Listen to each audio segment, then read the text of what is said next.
Hello and welcome to a Star Citizen monthly report, looking at what Cloud Imperium have been working on over the last few weeks and what they're focused on now in April 2023 for their massive Space Sim, FPS, MMO and other letters too. These are actually really juicy information sources, these monthly reports, and we're going to be focusing on the Persistent Universe one this time. Ships and vehicles. The UK vehicle art team have worked on closing out the Argo SRV, that tractor tow ship, alongside two unannounced vehicles.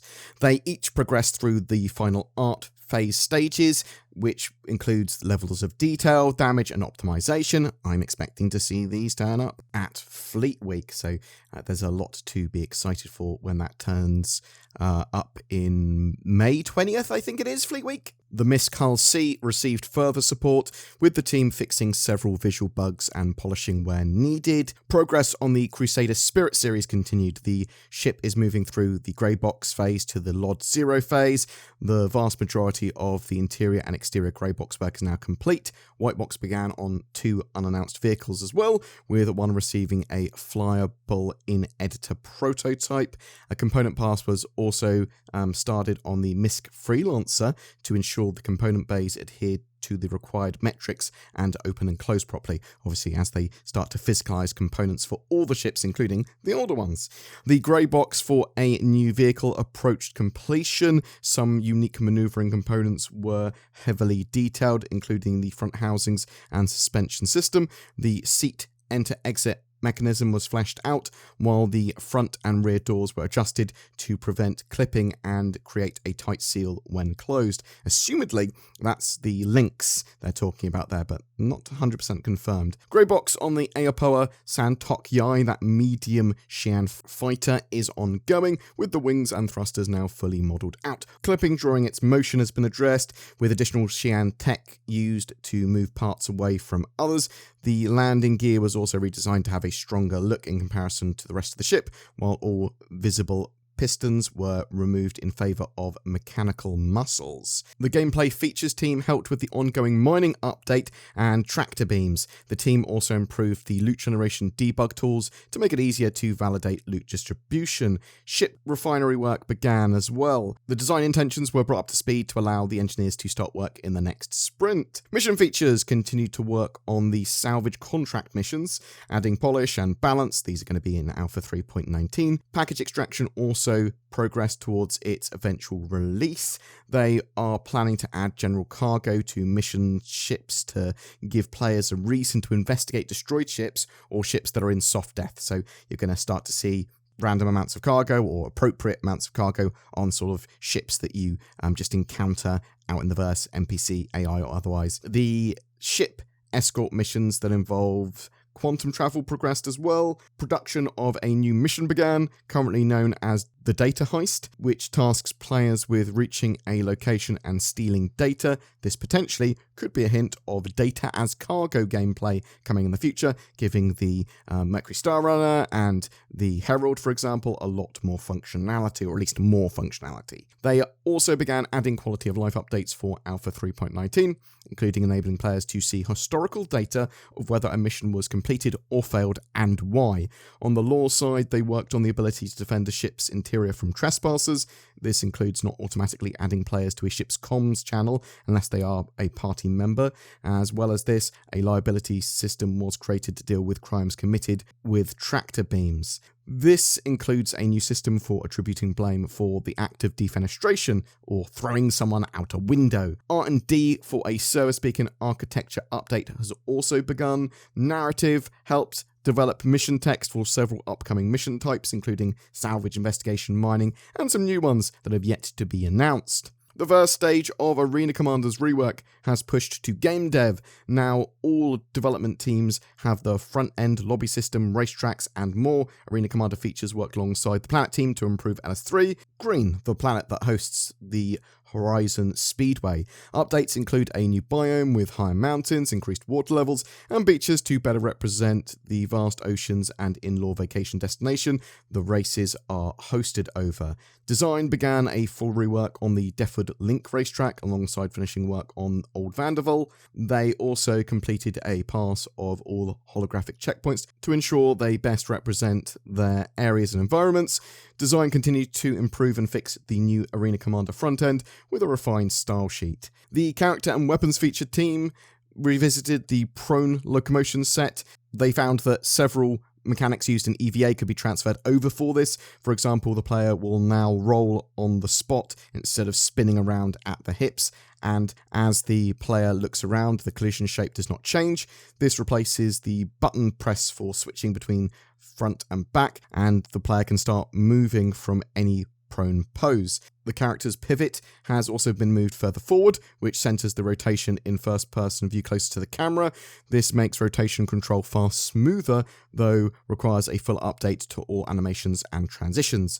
They also supported new behaviors around weapon heating. There is now an option for FPS weapons to overheat, which requires user intervention to restore functionality similar to a reload action. However, before the weapon hits the overheated state, it can change its behavior at various temperature thresholds. For example, the firing rate can increase, the fire mode can change to beam type, or number of projectiles fired in a single shot can increase. The EU locations team progressed with Ruin Station, looking at new ways for the player to traverse and how new gameplay elements will fit into the areas already developed. They also progressed with the local law offices, developing layouts and working towards playable prototypes. Cargo elevators saw work. They also prototyped how elevators will work in various scenarios. The EU2 team also worked alongside mission features to add new platforms at Orison. These will be used for missions and to add additional points of interest to the city. The EU Sandbox team created non-airlock outpost entryways, which will be used in Pyro's breathable atmospheres. They're currently tidying up the underfloor areas for outpost modules for use in stealth gameplay. So there's like areas you can run around, like vents underneath or whatever, and caverns. Work also continued on wrapping up the final pieces for Content Pack 3, which will enable the team to move on to outpost distribution across Pyro. Design is almost finished with markup for Content Pack 2, and we'll be moving on to the final pieces of Content Pack 3 as they're completed. They're also near to closing out the Stanton and Pyro jump points, with some final bits of feedback being applied. The EU2 Sandbox team continued to work on underground facilities. The Organics team progressed with Rocky Caves. Upcoming work involves reworking and touching up Pyro planets and moons to bring them up to the current standard.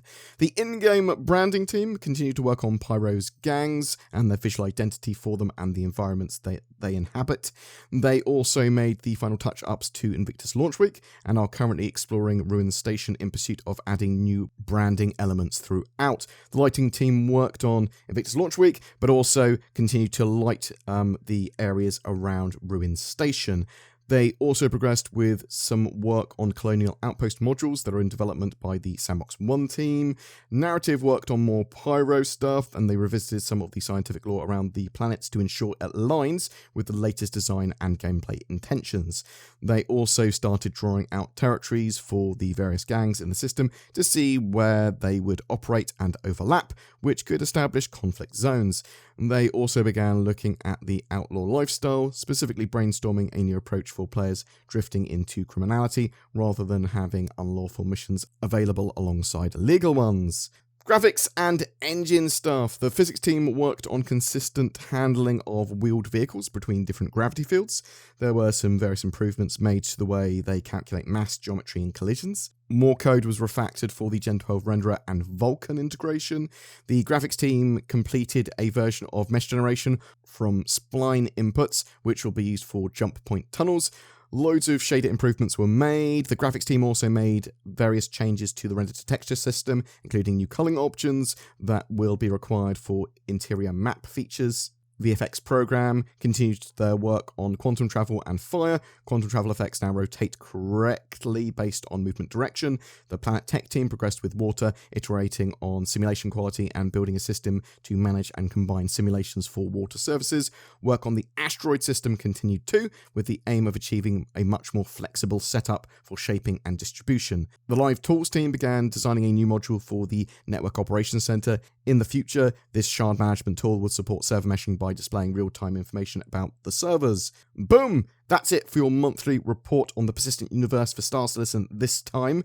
The Squadron 42 and AI updates will be done in another video, which I'll get out over the weekend. I'm really interested to know what you think about this monthly report. There's a load of interesting stuff there. Obviously, a huge amount of vehicles being worked on and coming close to completion with the Argo SRV, the Hull C, the Crusader Spirit series, updates to the Freelancer, the Santok Yai, a load of unannounced ships and vehicles as well, which likely some of them are going to turn up with 3.19 and Fleet Week. What do you think some of those could be? We do know there's a Fury ship that might turn up, if that is indeed a ship and not a sort of ground vehicle. Obviously, there's tons more work going into Pyro. Cloud Imperium very focused at getting Pyro and jump points out ASAP, even ahead of potential server meshing. Are you excited for Alpha 3.19, which is now pretty much on the horizon?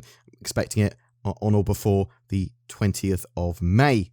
Hopefully, everything will be good for the patch and the patch will release and it won't explode and people will be able to log in and play and they'll be able to run a free fly for Fleet Week without people going, well, I can't even play the game. But whatever your thoughts are, I'd love to learn those in the comments and then I'll read them and then reply to some of them. The Tobii Eye Tracker 5 is on sale until the 19th of April. This gives you native high-precision head and eye tracking in Star Citizen. Very cool for general immersion, for combat both in ship or on foot. They are absolutely fantastic pieces of kit, and both Zin and I have one. Use the links below to grab one for 15% off or to find out more.